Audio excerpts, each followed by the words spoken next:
Oh, hello. I didn't see you there. I was just catching up on some light reading. My name is Michael Martineau, and this is my leadership style, or to quote Shakespeare's Henry IV, uneasy lies the head that wears the crown, for 2370, Leadership Studies and Emergency Management. A personalized leadership style, for me, begins simply with not having people follow just because I'm the one in charge. The leader I strive to be helps to show people the path we are on, not merely guide them along blindly.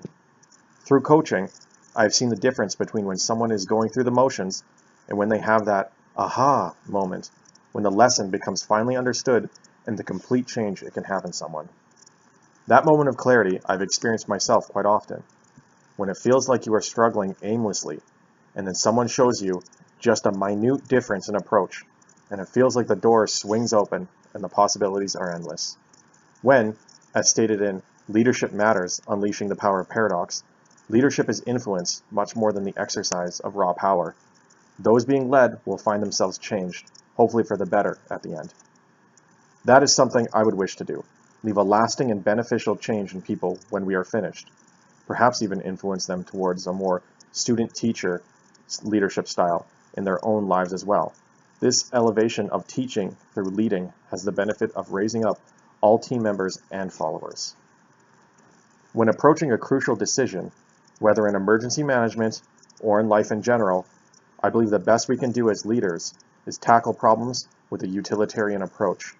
Striving to do the most good for the most people is how I want my leadership style to be characterized. This class has brought forth many concepts I felt I fully understood, but have since given an opportunity to reevaluate. Concepts such as tolerance.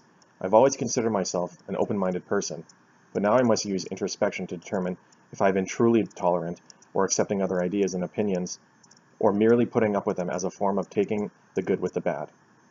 Working towards a goal in a team, it is easy for me to have an attitude of just do as I say for the expediency, over taking the time to possibly teach step by step, or to at least clarify and ensure team members understand why I believe we should be performing a task a certain way.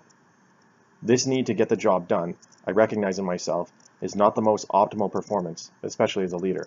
And through increased patience and humility, I hope to work at a pace where everyone under me is advanced as well.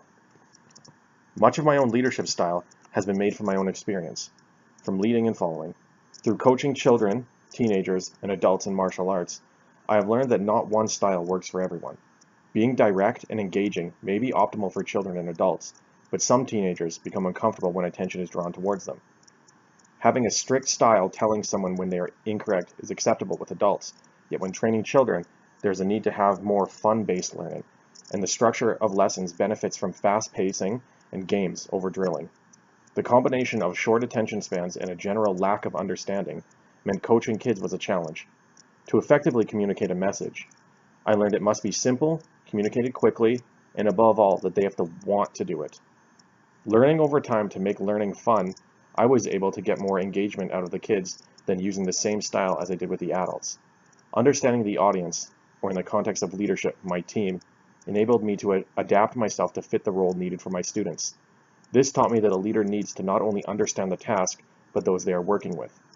Once an understanding is made, the objective, in this case, teaching 15 kids ages 4 to 11 how to box, the task can become an empowering learning experience for the leader as well. At previous construction jobs, much of my role as a crew lead has been spent making sure my team meets deadlines. The push for time constraints does not necessarily equate to prime leadership. When a project must be finished as quickly as possible, I've had many leaders above me turn to frustration and anger, getting mad at the crew for not being further along in the project. Having this aggressive, hard push as a way to motivate has never worked on me, so I chose never to fall into that slave driver role. I always found the crew lead, who would keep the team in good spirits and the mood light, much more effective for the entire work environment. With a positive atmosphere, it is easier to say, let's pick up the pace, guys, than if a heavy workload is heaped upon the stress of a screaming boss. Another example from my own life that has greatly influenced how I would ideally lead was my time as a courier for a coffee delivery company. We would enter offices to perform maintenance and cleaning on machines, refill their stock of product. My manager in this position during training stressed that there was no correct way to perform the job, only certain beats we must hit, essentially SOGs over SOPs. In offering a freedom to the position to make it my own, allowing me to find what worked best for myself, like the formation of various routes and packaging of deliveries over enforcement of strict protocols and procedures. I not only excelled in the position, performed my work efficiently and quickly, but I also enjoyed it. My manager's transformational leadership style allowed me to take something as simple and mundane as delivery and have me become engaged in it. Paying attention to timings on deliveries, trying various routes, and offering the wiggle room for me to grow with the position, I began to show more pride in the position and treat it as my own rather than just a paycheck. This openness for a role to fit a person rather than forcing a person to fit a role, I've carried on with me from that job, taking that positivity towards change and the drive to always improve what you are doing into other positions, and I hope it reflects in my leadership style down the line. Nothing is more of a death sentence for creativity than it's just the way it's always been done. An attempt at a new method to an old problem may just lead to exciting new methods, or at the very least prove that what was being done before is the most efficient course of action. At the end of the day, and upon further reflection, uneasy lies the head that wears the crown cannot be more true. Being a leader is a responsibility. You have a responsibility to perform a task, attaining a certain goal, but you also have a responsibility to those following or working under you, not only for their personal safety, but to be an effective leader. An effective leader doesn't just get a job done, but a leader gets the job done well. I've learned from previous experience that leadership styles must reflect those that are being led. Certain techniques need to be stressed more than others in order to be effectively received by followers. I've learned that perhaps my own style to this point has not been as open with information sharing as it could be. That in the road to achievement, I may have alienated some followers or ignored missed opportunities to learn for myself from the experience of my team. While I believe in theory that a servant leadership style is the most effective form, it involves an increase in workload for the leader. Not only must they ensure the team is performing, but they must also work hard to build up the team simultaneously. It is easier to demand without question, to lead through authority, and what is easiest is not necessarily the best way something can be done. Moving forward, this class has taught me to roll up my sleeves a little more, to work a little harder at seeing a bigger picture, at how more effort to build a strong foundation within a team can yield greater results down the line when everyone performs at a higher level. Thank you very much for listening to me today, and as always, if you like what you've seen, please like and subscribe.